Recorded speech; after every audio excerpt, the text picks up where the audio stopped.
गांधी जी द्वारा चलाए गए सत्याग्रह आंदोलन के दौरान सबसे महत्वपूर्ण बात थी हिंदू मुस्लिम सद्भाव, जिसमें ब्रिटिश सरकार द्वारा किए गए अत्याचारों से कंधा मिलाकर जूझने की हिम्मत उपजी थी। मुसलमानों ने हिंदू नेताओं को मस्जिदों में भाषण देने के लिए बुलाया। स्वामी श्रद्धानंद ने दिल्ली की जामा मस्जिद में भाषण दिया। दिसंबर 1919 में कांग्रेस का अधिवेशन अमृतसर में हुआ। अमृतसर के इस कांग्रेस अधिवेशन में श्रीनिवास शास्त्री, मदन मोहन मालवीय, श्रीमती एनी बेसेंट, बाल गंगाधर तिलक, अली बंधु मौलाना मोहम्मद अली, मौलाना शौकत अली, स्वामी श्रद्धानंद और चितरंजन दास आदि अनेक राष्ट्रवादी नेता मौजूद थे।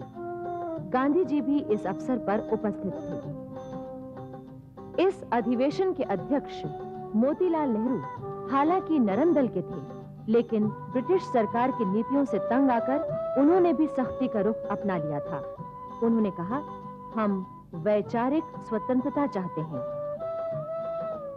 इस अधिवेशन में स्वागत समिति के अध्यक्ष की हैसियत से स्वामी श्रद्धानंद ने हिंदी में भाषण दिया था और उन्होंने श्रोताओं को भारत माता के पुत्र तथा पुत्री कहकर संबोधित किया था।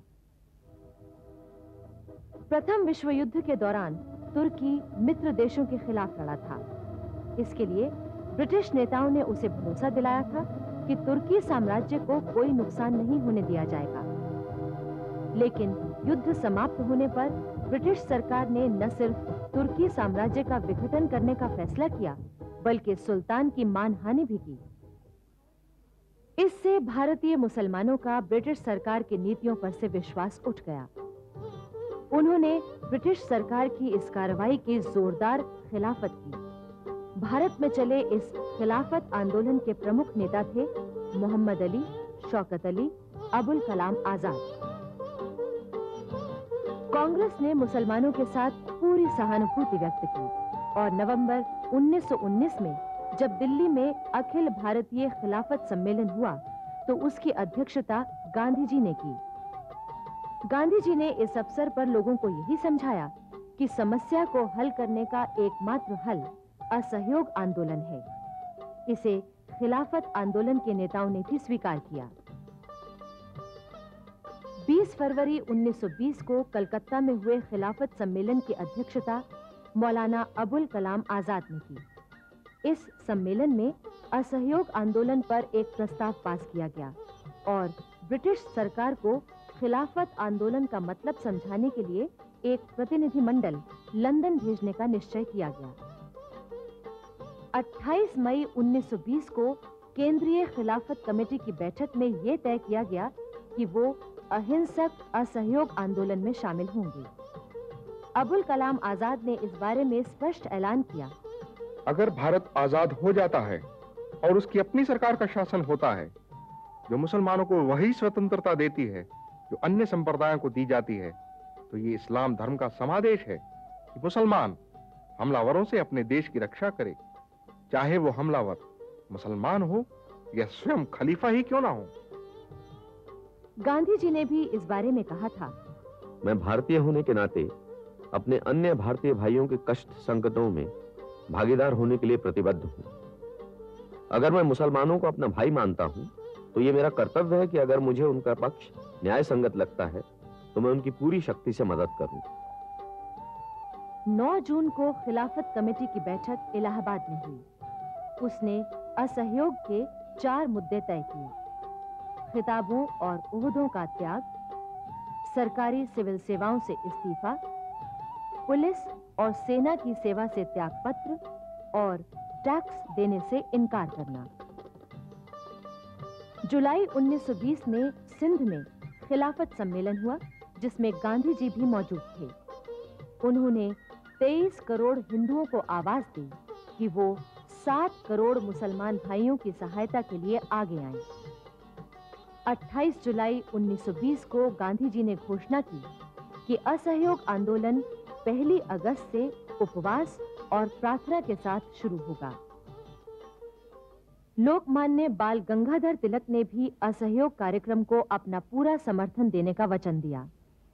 किंतु दुर्भाग्यवश 1 अगस्त की प्रातः से पूर्व ही रात को उनका देहांत हो गया। उनकी अर्थी को कंधा देने वालों में गांधी जी, शौकत अली और डॉक्टर किचलू प्रमुख थे। गांधी जी ने कहा था, मेरा सबसे प्रबल सहारा मुझसे छूट गया। वो जो मनुष्यों का सिरमौर था, नहीं रहा। सिंह गर्जना शांत हो गई। आने वाली असंख्य पीढ़ियों तक हम उसे आधुनिक भारत के निर्माता के रूप में याद रखेंगे। ये पीढ़ियां उसका स्मरण एक ऐसे आदमी के रूप में करेंगी जो जनता के लिए जिया और जिसने जनता के लिए जीवन विसर्जित कर दिया।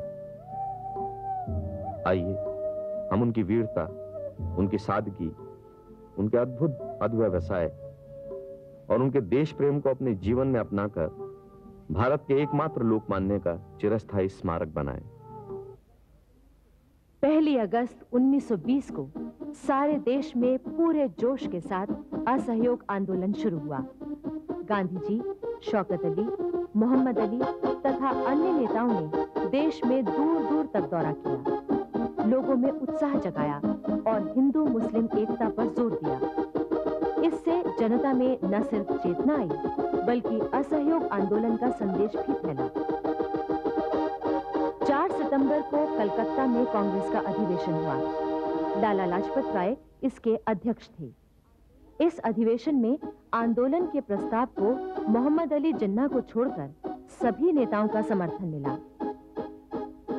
इसके बाद जब नागपुर में 26 दिसंबर से 31 दिसंबर 1920 तक कांग्रेस का अधिवेशन हुआ, तो यहाँ भी जिन्ना को छोड़कर सभी ने एक मत से असहयोग प्रस्ताव की पुष्टि कर दी। इससे कांग्रेस एक ऐसी संस्था के रूप में उभर कर आई जिसका उद्देश्य स्वाधीनता संग्राम का संचालन करना था।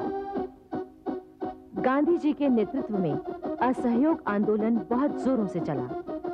इस आंदोलन में हिंदू मुसलमान दोनों ने कंधे से कंधा मिलाकर और पूरे जोश के साथ भाग लिया।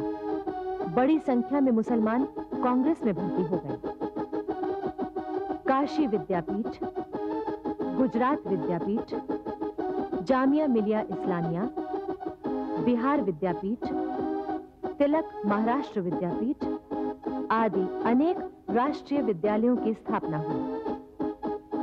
बहुत से विद्यार्थियों ने सरकारी स्कूल कॉलेजों की पढ़ाई छोड़ दी। बहुत से शिक्षक भी उनसे इस्तीफा देकर निकल आए। बहुत से मशहूर वकीलों और बैरिस्टरों ने अपनी वकालत छोड़ दी और राष्ट्रीय आंदोलन में शामिल हो गए। इनमें प्रमुख थे मोतीलाल नेहरू, लाला लाजपत राय, सरदार वल्लभ भाई पटेल, पंडित जवाहरलाल नेहरू, देशबंधु चित्तरंजन दास, विट्ठल भाई पटेल, डॉक्टर राजेंद्र प्रसाद आदि। आंदोलन के प्रमुख नेता थे मौलाना मोहम्मद अली, मौलाना शौकत अली, मौलाना अबुल कलाम आजाद और डॉक्टर अंसारी। गांधी जी को दक्षिण अफ्रीका में काम करने के लिए केसरे हिंद का जो स्वर्ण पदक दिया गया था, वो उन्होंने लौटा दिया। गुरुदेव रविंद्रनाथ ठाकुर ने सर की उपाधि सरकार को लौटा दी। सुभाष चंद्र बोस ने आईसीएस से इस्तीफा दे दिया। सैकड़ों लोगों ने ब्रिटिश सरकार से मिले खिताब और पदक लौटा दिए। बिहार के सीनियर बैरिस्टर मजरुल हक, जो नवाबों जैसा जीवन जी रहे थे और आलीशान कोठी में सुख सुविधाओं से भरे वातावरण में रह रहे थे, गांधी जी के प्रभाव में ऐसे आए कि उन्होंने सब कुछ छोड़ दिया और गंगा के किनारे दीघा घाट पर एक छोटे से बंगले में रहने लगे। बाद में उन्होंने सदाकत आश्रम बनवाया, जो आगे चलकर राष्ट्रीय गतिविधियों का केंद्र बना। जगह जगह विदेशी कपड़ों की होली जलाई गई। स्वदेशी चीजों का, चरखों का, विशेषकर खद्दर के हाथ से बुने कते कपड़ों का प्रचार बढ़ने लगा। शराब और विदेशी कपड़ों की दुकानों के सामने कांग्रेस के स्वयंसेवकों ने देश भर में धरना देना शुरू किया और लोगों से उन्हें न खरीदने की बात कही। असहयोग आंदोलन जैसे जैसे तेज हुआ, ब्रिटिश सरकार ने उसे कुचल देने के लिए उतनी ही तेजी से दमन चक्र चलाया। जगह जगह शांतिपूर्ण स्वयं सेवकों और सत्याग्रहियों को पीटा गया और उन्हें गिरफ्तार करके जेलों में डाल दिया गया। अली बंधु, मोतीलाल नेहरू, चितरंजन दास, लाला लाजपत राय, मौलाना आजाद आदि तमाम नेताओं को गिरफ्तार करके जेलों में बंद कर दिया गया। गांधी जी के इस असहयोग आंदोलन में राष्ट्रवाद, राजनीति और धर्म का अनोखा मिश्रण था। पंडित जवाहरलाल नेहरू के शब्दों में, वो जनता जिसका मनोबल टूट रहा था, जो पिछड़ी और बिखरी हुई थी, अचानक उठ बैठी। उसने अपना मस्तक ऊंचा किया और देशव्यापी संयुक्त कार्यवाही में अनुशासित ढंग से संलग्न हो गई। हमने महसूस किया कि उसकी यही कार्यवाही उसे अजय शक्ति प्रदान करेगी। उस समय गांधी जी और उनके हजारों आस्थावान कार्यकर्ता देश भर में फैल गए थे और उन्होंने नगरों और गांवों में असहयोग का संदेश प्रचारित कर दिया। गांधी जी का प्रभाव ऐसा था कि सारे देश में उनकी बात सुनी और मानी जा रही थी। उन्होंने असहयोग का अर्थ बड़ी सरल भाषा में समझाया था। बुराई और भलाई में, अंधेरे और उजाले में कभी सहयोग नहीं हो सकता। इसी तरह भारतीय जनता में और उसके हितों की विरोधी सरकार में सहयोग संभव नहीं।